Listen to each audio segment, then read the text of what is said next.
اللہ تعالیٰ کے نام پر ہم قرآن کریم کا ترجمہ اور اس کی مختصر تشریح اور تفسیر کا سلسلہ شروع کرتے ہیں۔ اللہ تبارک و تعالی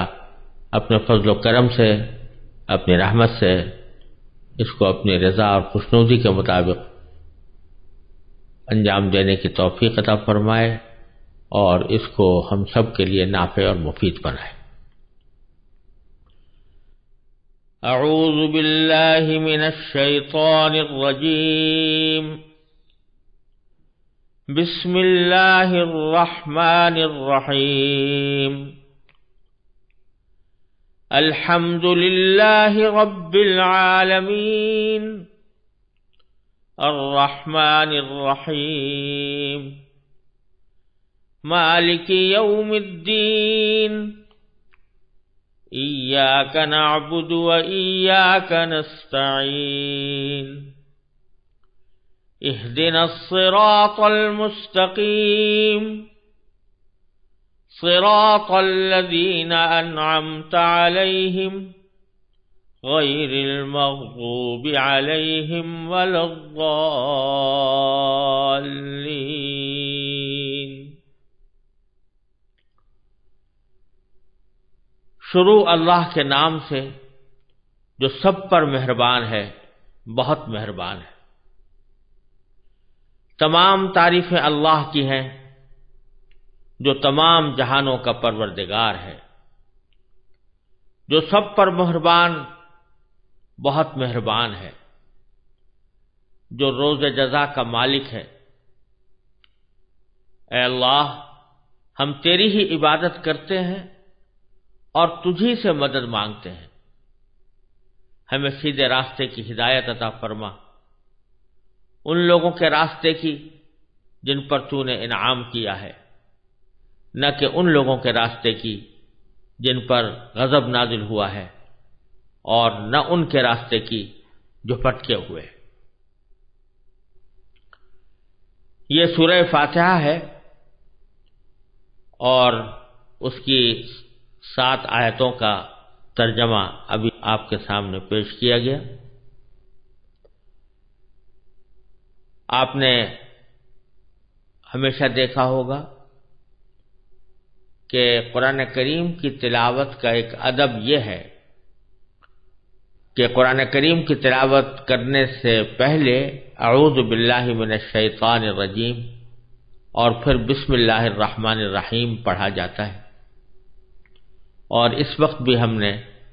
سورہ فاتحہ کی تلاوت کا آغاز کرتے ہوئے اعوذ باللہ من الشیطان الرجیم اور پھر بسم اللہ الرحمن الرحیم پڑھا۔ ان دونوں فقروں کا پڑھنا تلاوت کے لیے ایک سنت ہے۔ ان میں سے جو پہلا فقرہ ہے یعنی اعوذ باللہ من الشیطان الرجیم، یہ خود قرآن کریم کی کوئی آیت نہیں ہے۔ دوسری طرف بسم اللہ الرحمن الرحیم قرآن کریم کی ایک آیت ہے۔ اعوذ باللہ من الشیطان الرجیم جو قرآن کریم کی آیت تو نہیں ہے، لیکن قرآن کریم کی ایک آیت کی تعمیل میں یہ جملہ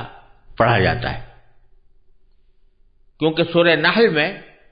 اللہ تبارک و تعالیٰ کا ارشاد ہے کہ فَإِذَا قَرَأْتَ الْقُرْآنَ فَاسْتَعِذْ بِاللَّهِ مِنَ الشَّيْطَانِ الرَّجِيمِ، یعنی جب آپ قرآن پڑھیں تو مردود شیطان سے اللہ کی پناہ مانگ لیا کریں۔ یہ تعلیم دی گئی ہے کہ قرآن کریم کو شروع کرنے سے پہلے شیطان سے اللہ کی پناہ مانگنی چاہیے۔ چنانچہ اسی حکم کی تعمیل میں ہر قرأت سے پہلے اعوذ باللہ من الشیطان الرجیم پڑھا جاتا ہے، جس کے معنی یہ ہے کہ میں شیطان مردود سے اللہ کی پناہ مانگتا ہوں۔ یہ تعلیم اس لیے دی گئی ہے تاکہ جب انسان قرآن کریم کی تلاوت کرے یا اس کو سمجھنے کی کوشش کرے تو وہ خالصتاً اللہ تبارک و تعالیٰ کی رضا کی خاطر ہو اور صحیح طریقے پر ہو، اس کے آداب کے ساتھ ہو، کہیں ایسا نہ ہو کہ شیطان دل میں کوئی ایسی باتیں ڈالے یا کسی ایسے کام پر آمادہ کرے جو قرآن کریم کی تلاوت کے ادب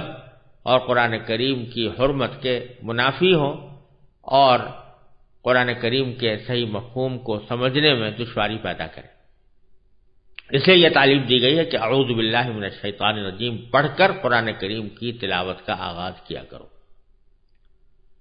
یہاں یہ بات بھی بیان کر دینا مناسب ہے کہ یہ اعوذ باللہ من الشیطان الرجیم کا جملہ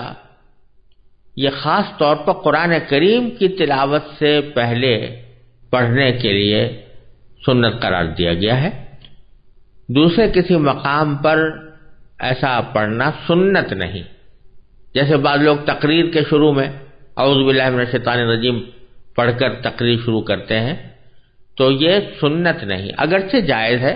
کوئی ناجائز نہیں ہے، کوئی حرام نہیں ہے، اور اگر کوئی آدمی تقریر سے پہلے بھی اللہ تعالیٰ کی پناہ مانگے شیطان رجیم سے تو اس میں کوئی مذائقے کی بات نہیں، لیکن اس کو سنت نہیں سمجھنا چاہیے۔ سنت ہے صرف قرآن کریم کی تلاوت سے پہلے اعوذ باللہ من الشیطان الرجیم کہنا، اور ایک اور موقع پر بھی سنت ہے، بلکہ اس کا قرآن کریم نے حکم دیا ہے، وہ یہ کہ وَإِمَّا يَنزَغَنَّكَ مِنَ الشَّيْطَانِ نَزْغٌ فَاسْتَعِذْ بِاللَّهِ مِنَ الشَّيْطَانِ الرَّجِيمِ۔ تو یہ فرمایا گیا کہ اگر کسی وقت شیطان تمہیں کوئی کچوکا لگائے تو بھی اللہ کی پناہ میں آ جایا کرو، اللہ کی پناہ مانگا کرو شیطان رجیم سے۔ شیطان کچوکا کیا لگائے؟ اس کی کئی صورتیں ہوتی ہیں۔ ایک صورت یہ ہے کہ غصہ بہت زیادہ آ گیا اور غصے کی حالت میں انسان بعض اوقات اپنے آپے سے باہر ہو جاتا ہے اور شیطان اس کو کسی ایسے کام پر آمادہ کر دیتا ہے جو بعد میں پشیمانی کا، شرمندگی کا موجب ہوتا ہے، مناسب نہیں ہوتا۔ تو اللہ تعالیٰ نے فرمایا کہ جب تمہیں شیطان کوئی کچوکا لگائے، غصہ بہت زیادہ آ رہا ہے، تو اس کا ایک حل یہ ہے کہ تم اللہ کی پناہ میں آ جاؤ، یہ کہو کہ اعوذ باللہ من الشیطان الرجیم، میں شیطان الرجیم سے اللہ کی پناہ مانگتا ہوں، کہیں ایسا نہ ہو کہ شیطان مجھے اس غصے کی حالت میں کسی ایسے کام پر آمادہ کر دے جو ناجائز ہو، ناحق ہو، کسی کے ساتھ زیادتی پر مشتمل ہو، یا میری زبان سے کوئی ایسے کلمات نکل جائیں جو نامناسب ہیں۔ یہ اس سے پناہ مانگنے کے لیے یا اعوذ باللہ من الشیطان الرجیم پڑھنے کا حکم دیا گیا۔ اسی طرح اگر کبھی کسی گناہ کا خیال آئے، دل چاہ رہا ہے کہ میں فلاں گناہ کا ارتکاب کر لوں، اعوذ باللہ العلی العظیم، تو اس موقع پر بھی یہ شیطان کا کچوکا ہے جو وہ لگا رہا ہے گناہ کی طرف بلانے کے لیے، تو اس موقع پر بھی یہ اعوذ باللہ من الشیطان الرجیم پڑھ لینا قرآن کریم کی اس آیت کی تعمیل میں بہتر ہے۔ تو یہ دو مواقع ہیں جہاں پر کہ اعوذ باللہ من الشیطان الرجیم پڑھنے کا یا حکم دیا گیا ہے یا اس کو سنت قرار دیا گیا ہے یا کم از کم اس کی ترغیب دی گئی ہے، ایک تلاوت شروع کرتے وقت اور دوسرے اس وقت جب کہ شیطان نے کوئی دل میں ایسی بات ڈالی ہو جو کسی نامناسب کام کی طرف انسان کو لے جا سکتی ہو۔ باقی اور حالات میں مسنون نہیں ہے، لیکن ظاہر ہے کہ کوئی جملہ ایسا ہے کہ جس میں اللہ کی پناہ مانگی جا رہی ہے تو کوئی ناجائز بات نہیں ہے، کوئی بری بات نہیں ہے، یہ جس وقت بھی انسان اللہ کی پناہ میں آ جائے بہتر ہے۔ یہ تو تفصیل تھی اعوذ باللہ من الشیطان الرجیم۔ اس کے بعد دوسرا فقرہ جو تلاوت سے پہلے پڑھا جاتا ہے وہ ہے بسم اللہ الرحمن الرحیم۔ یہ باقاعدہ قرآن کریم کی آیت ہے اور اس کو ہر سورت کے شروع میں پچھلی سورت سے ممتاز کرنے کے لیے اس کو نازل کیا گیا تھا، اور یہ ایسی آیت ہے کہ جو قرآن کریم کی ہر سورت کے شروع میں آپ کو لکھی نظر آئے گی سوائے سورہ توبہ کے۔ سورہ توبہ میں نہیں لکھی ہوئی ہے، جس کی وضاحت انشاءاللہ اللہ تعالیٰ نے زندگی عطا فرمائی تو سورہ توبہ کی شروع میں کی جائے گی، لیکن اور ساری سورتوں میں بسم اللہ الرحمن الرحیم لکھی ہوئی ہے، اور مسنون بھی یہ ہے کہ جب آدمی تلاوت کر رہا ہو، ایک سورت ختم ہو تو دوسرے سورت کو شروع کرنے سے پہلے بسم اللہ الرحمن الرحیم پڑھے۔ پہلے تو اس بسم اللہ الرحمن الرحیم کے بارے میں اس کا ترجمہ اور اس کا مطلب سمجھنے کی ضرورت ہے، اور پھر اس کے بعد اس بسم اللہ الرحمن الرحیم کے احکام اور شریعت نے کن مواقع پر اس کو کہنے کا ہمیں حکم دیا ہے اس کی تھوڑی سی تفصیل انشاءاللہ عرض کروں گا۔ ترجمہ یہ ہے کہ اللہ کے نام سے جو رحمان بھی ہے رحیم بھی ہے، جس کا ترجمہ ہم نے یوں کیا کہ جو سب پر مہربان ہے، بہت مہربان۔ تو اللہ کے نام سے، اور ایک اس کا متعلق محذوف ہے جس کے معنی یہ ہے کہ میں شروع کر رہا ہوں اللہ کے نام سے، اس لیے ہم نے ترجمے میں کہا شروع اللہ کے نام، جو سب پر مہربان، بہت مہربان ہے۔ اللہ تبارک و تعالیٰ کے نام سے شروع کرنے کا رواج تو بہت پہلے سے تھا، اور قرآن کریم کے نازل ہونے سے پہلے خود نبی کریم سرور عالم صلی اللہ علیہ وسلم بھی جب کوئی کام شروع کرتے یا کوئی بات کہنا شروع کرتے یا کوئی تحریر لکھواتے تو بسمک اللہم کہہ کر لکھوایا کرتے تھے، جس کے معنی ہے اللہ آپ کے نام سے۔ لیکن جب یہ آیت کریمہ نازل ہو گئی تو اس کے بعد آپ نے اس کے بجائے یہی جملہ اختیار فرمایا، بسم اللہ الرحمن الرحیم، اسی سے ہر کام کو آغاز کرنے کا آپ نے حکم دیا۔ اللہ تبارک و تعالیٰ کا نام گرامی ہے، اور پھر اس کی دو صفتیں بیان فرمائی گئی ہیں، الرحمن الرحیم۔ دونوں لفظ رحم سے نکلے ہیں، رحمت سے نکلے ہیں، جس کے معنی ہے رحمان کے معنی بہت رحمت کرنے والا، اور رحیم کے معنی بھی بہت رحم کرنے والا۔ بظاہر تو یہ دونوں ایک جیسے الفاظ ہیں اور ایک ہی جیسے ان کے معنی ہیں، لیکن علماء لغت نے یہ بات بیان کی ہے کہ ان دونوں میں ایک اہم فرق ہے۔ رحمان بھی بہت مہربان کو کہیں گے، بہت رحم کرنے والے کو کہیں گے، رحیم بھی بہت رحم کرنے والے کو کہیں گے، لیکن اس بہت کی کیفیت میں فرق ہے۔ رحمان اس ذات کو کہا جائے گا کہ جس کی رحمت بہت زیادہ وسیع ہو، اس میں وسعت زیادہ ہو، جس کو آپ آج کل کی انگریزی اصطلاح میں کہہ سکتے ہیں کہ جو زیادہ ایکسٹینسو ہو، جس کی وسعت زیادہ ہو، زیادہ لوگوں تک اس کی رحمت پہنچنے والی ہو، اس کو رحمان۔ اور رحیم کے معنی یہ ہے کہ جس کی رحمت میں گہرائی زیادہ ہو، کہ رحمت جس پر بھی ہو مکمل طور پر ہو، جس کو اگر آج کی آپ عام فہم اصطلاح میں کہنا چاہیں تو یہ کہہ سکتے ہیں کہ جس کی رحمت انٹینسو زیادہ ہو، تو اس میں رحمان کے اندر وسعت ہے اور رحیم کے اندر گہرائی ہے اور مکمل ہونے کا مفہوم ہے۔ تو اسی لیے کہا جاتا ہے کہ باری تعالیٰ ایک طرف تو رحمان ہے، یعنی اللہ تبارک و تعالیٰ کی رحمت سب پر ہے، یہاں تک کہ دنیا کے اندر اس کی رحمت صرف مسلمانوں کے ساتھ خاص نہیں، غیر مسلموں پر بھی ہے، جانوروں پر بھی ہے، کائنات کی ہر چیز پر ہے، درختوں پر بھی ہے، جمادات پر بھی ہے، نباتات پر بھی ہے۔ تو رحمت اس کی ساری کائنات کے اوپر پھیلی ہوئی ہے، بہت زیادہ وسیع ہے۔ اس لیے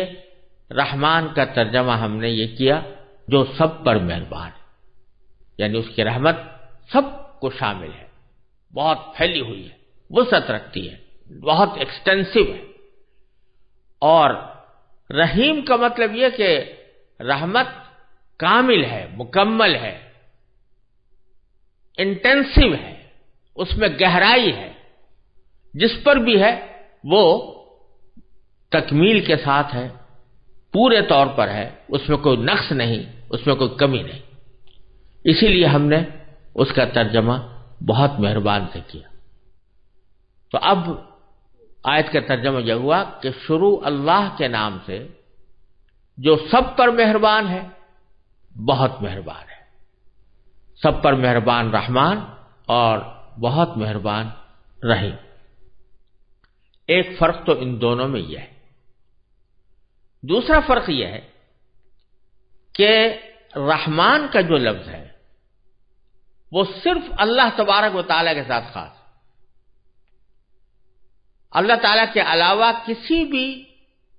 فرد کو رحمان نہیں کہا جا سکتا، کیونکہ اس کی رحمت، اللہ تبارک و تعالیٰ کی رحمت، یہ وسعت کا اس میں اشارہ ہے۔ تو وسیع رحمت کسی کی بھی نہیں ہو سکتی۔ کوئی فرد دنیا میں یہ دعویٰ نہیں کر سکتا کہ اس کی رحمت یا اس کا رحم کائنات کی ہر چیز کو شامل ہے، کوئی بھی نہیں کہہ سکتا۔ یہ صرف اللہ تبارک و تعالیٰ کی صفت ہے کہ اس کی رحمت پوری کائنات کو شامل ہوتی ہے، پوری کائنات کے اوپر وسعت رکھتی ہے۔ لہذا رحمان کا لفظ کسی اور کے لیے، اللہ تبارک و تعالیٰ کے سوا کسی اور کے لیے استعمال کرنا جائز نہیں، حرام ہے۔ اگر کوئی شخص کسی انسان کو رحمان کہے تو یہ شرک ہے، کیونکہ اللہ تبارک و تعالیٰ کے ساتھ اس لفظ کا خصوصی امتیاز ہے، اور اللہ تبارک و تعالیٰ کے سوا کسی اور کو الرحمن کہنا جائز نہیں۔ اسی سے یہ معلوم ہوا کہ آج کل ہمارے معاشرے میں جو یہ غلط رواج پڑ گیا ہے کہ کسی کا نام عبد الرحمن ہے تو اس کو ایبریویٹ کر کے، اس کو مخفف کر کے رحمان صاحب کہتے ہیں، یہ بہت غلط بات ہے۔ رحمان کا لفظ سوائے اللہ تبارک و تعالیٰ کے کسی کے لیے استعمال نہیں ہو سکتا، لہذا اگر کسی کا نام عبد الرحمن ہے تو پورا نام عبد الرحمن لینا ہی چاہیے۔ صرف رحمان کہہ کر اس کو خطاب کرنا یا اس کا حوالہ دینا یہ درست نہیں، اور اندیشہ ہے کہ اللہ بچائے غیر ارادی طور پر یہ انسان کو شرک کے قریب نہ لے جائے، لہذا اس سے بہت زیادہ احتیاط کی ضرورت ہے۔ رحیم کا لفظ البتہ اس معاملے میں رحمان سے مختلف ہے۔ رحیم کے معنی ہوتے ہیں جس کی رحمت مکمل ہو، پوری ہو۔ تو یہ وصف چونکہ کسی انسان میں بھی اللہ تعالیٰ کی تخلیق کی وجہ سے ہو سکتا ہے کہ کوئی انسان جب کسی کے ساتھ رحم کا معاملہ کرے تو مکمل رحم کا معاملہ کرے، لہذا رحیم کا لفظ اللہ تعالیٰ کے علاوہ بھی دوسرے کسی انسان کے لیے بھی استعمال کرنا جائز ہے، اور خود قرآن کریم نے کیا ہے، لَقَدْ جَاءَكُمْ رَسُولٌ مِّنْ أَنفُسِكُمْ عَزِيزٌ عَلَيْهِ مَا عَنِتُّمْ حَرِيصٌ عَلَيْكَ بِالْمُؤْمِنِينَ رَءُوفٌ رَحِيمٌ۔ یہاں حضور اقدس نبی کریم سرور دو عالم صلی اللہ علیہ وسلم کو رحیم فرمایا گیا، تو جس سے معلوم ہوا کہ آپ رحم کرنے والے ہیں، آپ کی رحمت جس پر بھی ہے پوری ہے۔ تو یہ لفظ خود رسول کریم صلی اللہ علیہ وسلم کے لیے استعمال کرنے کا جواز اس آیت نے پیدا کیا۔ تو وہاں پر یہاں یہ بات معلوم ہو رہی ہے کہ کسی انسان کے لیے بھی رحیم کا لفظ استعمال ہو سکتا ہے، اگرچہ اس کا صحیح مصداق، حقیقی مصداق تو اللہ تعالیٰ ہی ہے، لیکن اپنے وسیع معنی میں اس کو غیر اللہ کے لیے استعمال کرنے کی بھی اجازت ہے۔ یہ ایک دوسرا فرق ہے جو رحمان اور رحیم میں پایا جاتا ہے۔ یہ تو بسم اللہ الرحمن الرحیم کا ترجمہ تھا۔ اس بسم اللہ الرحمن الرحیم کے کچھ اہم احکام بھی ہیں اور ان کے پیچھے ایک بہت بڑا فلسفہ بھی۔ نبی کریم سرور دو عالم صلی اللہ علیہ وسلم نے ایک حدیث میں ارشاد فرمایا ہے کہ کل امر ذی بال لا یبدأ فیہ بسم اللہ فہو اقطع، یا بعض روایت میں فہو ابتر، جس کے معنی یہ ہے کہ ہر وہ اہم کام جو اللہ کے نام سے شروع نہ کیا جائے وہ ادھورا ہے یا ناتمام ہے۔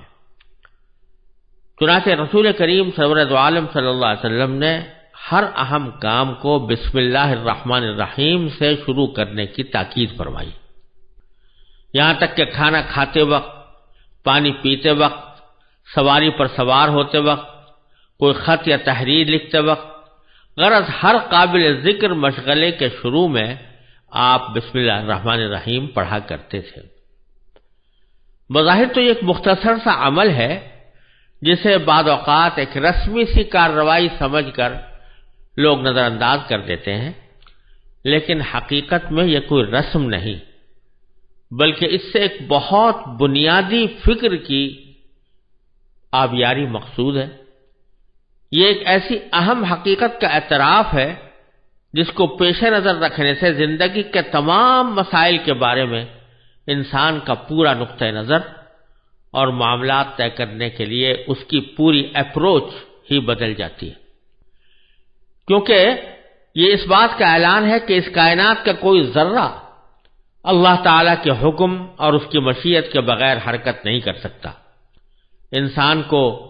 اپنی عملی زندگی میں اسباب کے اختیار کرنے کا حکم ضرور دیا گیا ہے، لیکن نہ تو یہ اسباب خود بخود وجود میں آ گئے ہیں اور نہ ان اسباب میں بذات خود کوئی کارنامہ انجام دینے کی طاقت موجود ہے۔ حقیقت میں ان اسباب کو پیدا کرنے والا اور ان میں تاثیر پیدا کر کے ان کے نتیجے میں واقعات کو وجود میں لانے والا کوئی اور ہے۔ ذرا سا غور کیجئے کہ جب ہم پانی پینا چاہتے ہیں تو بسا اوقات غفلت اور بے دیانی کے عالم میں پی کر فارغ ہو جاتے ہیں۔ ایک ظاہر بین انسان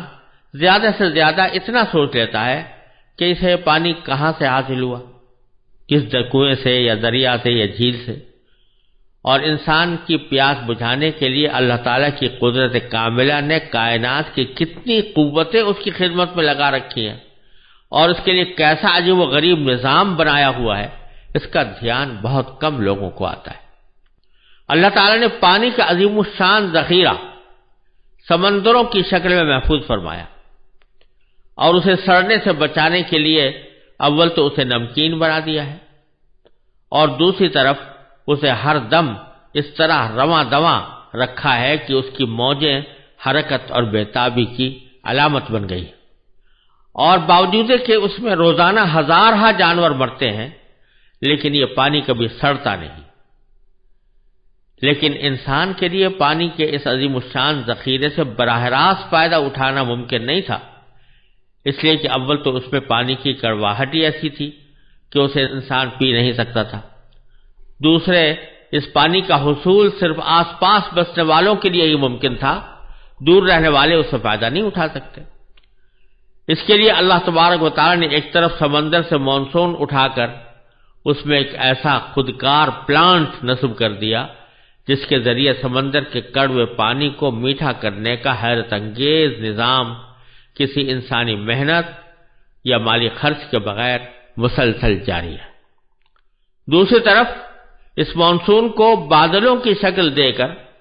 اللہ تعالیٰ نے ایک مفت ایئر کارگو سروس فراہم کر دی ہے جس کے ذریعے یہ سیال پانی ہوا میں تیرتا اور سینکڑوں بلکہ ہزاروں میل کی مسافت طے کرتا ہے، اور اس کی فضائی پرواز نے دنیا کے ہر خطے کو سمندر کا پانی میٹھا کر کے سپلائی کرنے کی ذمہ داری لے رکھی۔ لیکن نہ تو انسان یہ برداشت کر سکتا تھا کہ اس پر ہر وقت بادل چھائے رہیں اور بارش برستی رہے، اور نہ اس میں یہ طاقت تھی کہ وہ سال بھر یہ 6 مہینے کا پانی ایک ساتھ اکٹھا کر کے رکھ سکے۔ لہذا اللہ تبارک و تعالیٰ کی قدرت و حکمت نے یہ انتظام فرمایا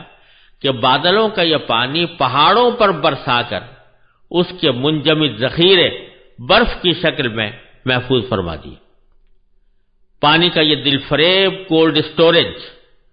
پہاڑوں کی چوٹیوں پر دلاویز نظارے تو فراہم کرتا ہی ہے، لیکن اس کا اصل کام ہماری پیاس بجھانے کا انتظام ہے۔ اسی کو قرآن کریم نے یہ ارشاد فرمایا کہ افرأیتم الماء الذی تشربون اانتم انزلتموہ من المزن ام نحن المنزلون، کہ ذرا غور تو کرو کہ وہ پانی جو تم پیتے ہو کیا تم نے اس کو بادلوں سے اتارا ہے یا ہم نے اس کو بادلوں سے اتارا ہے؟ ہم ہیں اس کو بادلوں سے اتارنے والے۔ پھر انسان کو یہ تکلیف بھی نہیں دی گئی کہ وہ اس برفستان میں خود جا کر اپنی ضرورت پوری کرے، بلکہ اسے سورج کی گرمی سے پگھلا کر دریا اور پہاڑی نالے بنا دیے گئے، اور اس کے علاوہ پانی کے سوتوں کے ذریعے زمین کے کونے کونے میں ایسی پائپ لائن بچھا دی گئی ہے کہ انسان جہاں سے زمین کھودے وہیں سے پانی برآمد ہو جاتا ہے۔ سمندر سے پانی اٹھا کر اسے پہاڑوں پر محفوظ کرنے اور پھر زمین دوز پائپ لائن کے ذریعے دنیا کے چپے چپے تک اسے پہنچانے کے عظیم الشان سلسلے میں کہیں بھی کسی انسانی عمل یا اس کی فکر و کاوش اور منصوبہ بندی کا کوئی دخل نہیں۔ انسان کا کام صرف اتنا ہے کہ وہ ان بہتے ہوئے دریاؤں یا زمین میں پوشیدہ سوتوں سے اپنی ضرورت کے مطابق پانی حاصل کر لے۔ اگرچہ ایک کام پانی کی سپلائی کے مذکورہ بالا قدرتی اور آفاقی نظام کے مقابلے میں نہایت محدود اور مختصر کام ہے، لیکن اس محدود سے کام کی انجام دہی میں بھی انسان بڑی مشقت اٹھاتا، بہت روپیہ خرچ کرتا اور کائنات کے دوسرے وسائل سے کام لیتا ہے۔ پانی کا ہر وہ گھونٹ جو ہم ایک لمحے میں اپنے حلق سے اتار لیتے ہیں، آب رسانی کے سارے طویل عمل سے گزر کر ہم تک پہنچتا ہے، جس میں سمندر، بادل، پہاڑ، آفتاب، ہوائیں، ندی نالے، زمین اور اس میں پوشیدہ خزانے، اس پر چلتے ہوئے جانور اور بالآخر انسان اور اس کے بنائے ہوئے آلات سب اپنا اپنا کردار ادا کر چکے ہوتے ہیں۔ جب حضرت صلی اللہ علیہ وسلم نے یہ تعلیم دی کہ پانی پینے سے پہلے بسم اللہ الرحمن الرحیم کہو، یا کم از کم بسم اللہ ہی کہہ دو، جس کا مطلب یہ ہے کہ اللہ کا نام لے کر پانی پینا شروع کرو، تو در حقیقت اس کا مقصد یہی ہے کہ پانی کی اس نعمت کے استعمال سے پہلے اللہ تبارک و تعالیٰ کے اس احسان عظیم کو یاد کرو، جس سے تمہارے ہونٹوں تک پانی کے یہ گھونٹ پہنچانے کے لیے کائنات کی کتنی قوتوں کو تمہاری خدمت میں لگا دیا۔ اس پانی کے حصول کے لیے تم نے چند ظاہری اسباب ضرور اپنے عمل اور اپنی محنت سے اختیار کیے، لیکن ان ظاہری اسباب کی رسائی ایک خاص حد سے آگے نہیں تھی۔ اس حد کے پیچھے اللہ تعالیٰ کی ربوبیت کا وہ محیر العقول نظام کام کر رہا ہے، جو انسان کے عمل ہی نہیں، اس کی سوچ اور تصور کی پرواز سے بھی بالاتر ہے۔ پھر ایک عام آدمی کو اس سے زیادہ کسی بات سے سروکار نہیں ہوتا کہ اسے پیاس لگی تھی جسے اس نے ایک گلاس پانی پی کر تسکین دے دی، لیکن یہ پانی حلق سے اتر کر کہاں جا رہا ہے اور اس کے جسم کی کیا کیا خدمات انجام دے رہا ہے، اس کی طرف عام طور سے کسی کا دھیان بھی نہیں جاتا۔ ذرا غور سے کام لیں تو در حقیقت ہماری جسمانی مشینری کے ایک ایک پرزے کو پانی کی ضرورت تھی، جس کے بغیر یہ مشینری کام نہیں کر سکتی تھی، لیکن چونکہ عام انسان یہ بھی پتہ نہیں لگا سکتا کہ اس کے جسم میں کب پانی کی مطلوبہ مقدار کم ہو گئی ہے، اس لیے قدرت خداوندی نے اسے پیاس کی شکل میں ایک عام فہم میٹر عطا کر دیا، جو ہر عالم و جاہل، شہری اور دیہاتی، یہاں تک کہ ناسمجھ بچے کو بھی خود بخود یہ بتا دیتا ہے کہ اسے پانی کی ضرورت ہے۔ وہ اسے صرف اپنے ہونٹ اور حلق کی ضرورت سمجھتا ہے اور انہی دو چیزوں کو تر کر کے مطمئن ہو جاتا ہے کہ پیاس بجھ گئی، لیکن در حقیقت پانی کا اصل فائدہ اس سے کہیں آگے ہے۔ وہ صرف ہونٹ اور حلق کی ہی نہیں بلکہ پورے جسم کی مانگ تھی۔ وہ حلق سے گزر کر جسم کے ہر اس حصے کو سیراب کرتا ہے جسے اپنی زندگی برقرار رکھنے کے لیے اس کی ضرورت تھی، اور اس طرح جسم کی اندرونی پائپ لائن کے ذریعے وہ پانی سر سے لے کر پاؤں تک ضرورت کی تمام جگہوں تک پہنچایا جاتا ہے، اور پھر جتنے پانی کی جسم کو ضرورت ہوتی ہے اتنا جسم میں باقی رہتا ہے، اور باقی حصہ جسم کی دھلائی کرنے کے بعد اپنے ساتھ مضر اجزاء کو بہا کر دوبارہ جسم سے باہر نکل جاتا ہے۔ مشہور ہے کہ ہارون رشید ایک مرتبہ پانی پینے کے لیے گلاس ہاتھ میں لیے ہوئے تھے۔ وہ اس گلاس کو ہونٹوں تک لے جانے لگے تو قریب ہی بیٹھے ہوئے بہلول مجذوب نے ان سے کہا کہ امیر المومنین ذرا ایک لمحے کے لیے رک جائیے۔ ہارون رشید رک گئے تو بہلول نے کہا ذرا بتائیے کہ اگر شدید پیاس کے وقت آپ کو یہ پانی نہ ملے تو آپ اسے حاصل کرنے کے لیے کتنی دولت خرچ کر دیں گے؟ ہارون رشید نے کہا کہ ساری دولت۔ بہلول نے کہا اچھا اب پانی پی لیجئے۔ جب وہ پی کر فارغ ہوئے تو بہلول نے پھر پوچھا کہ امیر المومنین ذرا یہ بھی بتا دیجئے کہ جتنا پانی آپ دن بھر میں پیتے ہیں اگر وہ سارے کا سارا جسم کے اندر ہی رہ جائے اور باہر نہ نکل سکے تو اسے باہر نکالنے کے لیے یعنی پیشاب کرنے کے لیے آپ کتنی دولت خرچ کر دیں گے؟ ہارون نے پھر کہا کہ ساری دولت۔ اس پر بہلول نے کہا کہ آپ کی ساری دولت ایک گلاس پانی کو جسم میں داخل کرنے اور اسے باہر نکالنے کی قیمت بھی نہیں ہے۔ کہنے کو تو یہ ایک لطیفہ ہے، لیکن واقعتاً یہ ایک ایسی سامنے کی حقیقت ہے جو بدیہی ہونے کے باوجود ہماری نظروں سے اوجھل رہتی ہے۔ یہ تو ایک پانی کی مثال تھی۔ روٹی کے نوالے کو لے لیجئے جو ایک لمحے میں ہم حلق سے اتار لیتے ہیں۔ ایک ظاہر بھی نکاح صرف حد تک جاتی ہے کہ ہم نے اپنے کمائے ہوئے پیسوں سے بازار سے آٹا خریدا اور اسے روٹی تیار کر لی، لیکن بازار تک اس آٹے کو پہنچانے کے لیے کائنات کی کتنی طاقتیں سرگرم رہیں اس کی طرف عموماً نگاہ نہیں جاتی۔ انسان کا کام اتنا ہی تو تھا کہ وہ زمین میں ہل چلا کر اس میں بیج ڈال دے، لیکن کون ہے جس نے اس چھوٹے سے بیج میں ایسا پروسیسنگ پلانٹ لگایا ہوا ہے کہ اس میں سے کوپل پھوٹ نکلی؟ کون ہے جس نے مٹی کے دبیز تہوں میں اس کوپل کی پرورش کی اور اسے یہ قوت عطا کی کہ وہ اپنے منحنی جسم کی لچکدار نوک سے زمین کا پیٹ پھاڑ کر نمودار ہو اور ایک لہلہاتی ہوئی کھیتی میں تبدیل ہو جائے؟ پھر کون ہے جس نے اس پر چاند سورج کی کرنیں بکھیری، اسے لہراتی ہوئی ہواؤں کا گہوارہ فراہم کیا، اس پر بادلوں کا شامیانہ تان دیا اور اس کو جھلسنے سے بچایا اور اس پر رحمت کا مے برسا کر اس کی نشو و نما کی رفتار تیز کر دی، یہاں تک کہ ایک ایک کھیت میں سینکڑوں خوشے اور ایک ایک خوشے میں سینکڑوں دانے وجود میں آ گئے۔ قرآن کریم اسی حقیقت کو یاد دلاتے ہوئے کہتا ہے افرأیتم ما تحرثون اانتم تزرعونہ ام نحن الزارعون، ذرا بتاؤ تو صحیح کہ جو کچھ تم زمین کو گاہ کر اس میں ڈال دیتے ہو کیا تم اسے اگاتے ہو یا ہم ہیں اگانے والے؟ لہذا جب سرکار دو عالم صلی اللہ علیہ وسلم نے یہ فرمایا کہ کھانا کھانے سے پہلے بسم اللہ کہو تو اس کا مقصد اسی حقیقت کی طرف توجہ دلانا ہے کہ اس نوالے کا حصول صرف تمہاری قوت بازو کا کرشمہ نہیں بلکہ یہ اس دینے والے کی دین ہے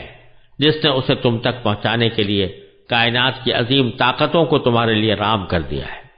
لہذا اس نوالے سے لطف اندوز ہوتے ہوئے اس دینے والے کو فراموش نہ کرو۔ یوں تو اللہ تعالیٰ کی یہ عطا اس کی ہر مخلوق کے لیے عام ہے، کھانا اور پانی جانوروں کو بھی ملتا ہے، لیکن جس انسان کو اللہ تعالیٰ نے عقل و شعور بخشا ہے اس میں اور بے شعور جانور میں اتنا فرق تو ہونا چاہیے کہ یہ باشعور مخلوق ان نعمتوں سے فائدہ اٹھاتے وقت غفلت کا مظاہرہ کرنے کے بجائے اپنے حقیقی محسن کو یاد کر لیا کرے۔ یہ یاد کرنا ہی در حقیقت بسم اللہ الرحمن الرحیم پڑھنے کا ایک اہم بنیادی مقصد ہے جو ہر کام کے شروع میں پڑھنے کی تلقین فرمائی گئی ہے۔ اور پھر اس کا ایک عظیم فائدہ یہ ہے کہ جب بھی آدمی کوئی کام اللہ کے نام سے شروع کر رہا ہے تو دوسری طرف وہ اپنے اس کام کی تکمیل کو اور اس کے انجام کو اپنے اللہ کے سپرد کر رہا ہے۔ جب وہ یہ کہتا ہے کہ میں یہ کام اللہ کے نام پر کر رہا ہوں، اللہ بھی کون؟ جو رحمان ہے اور رحیم ہے، تو اس کا مطلب یہ کہ میں اس ذات کے سپرد اس کام کو کر رہا ہوں جو بڑی رحمت والی ہے، جس کی رحمت وسیع بھی ہے، جس کی رحمت بہت گہری بھی ہے۔ میں اس کے سپرد کر رہا ہوں تاکہ میرے اس کام کو وہی اپنے فضل و کرم سے تکمیل تک بھی پہنچائے اور اس کا اصل مقصد بھی مجھے حاصل ہو۔ جب آدمی اللہ تبارک و تعالیٰ کی طرف اس طرح رجوع کر کے کوئی کام شروع کرتا ہے تو اول تو اس کام میں انشاءاللہ برکت ہوتی ہے، دوسرے یہ کہ اس عمل سے بندے کے اندر ایک عاجزی، درماندگی اور اپنے تواضع کا احساس پیدا ہوتا ہے، کیونکہ جب یہ بار بار اللہ تعالیٰ کے نام کا حوالہ دیتا ہے تو رفتہ رفتہ اس کے دل میں یہ شعور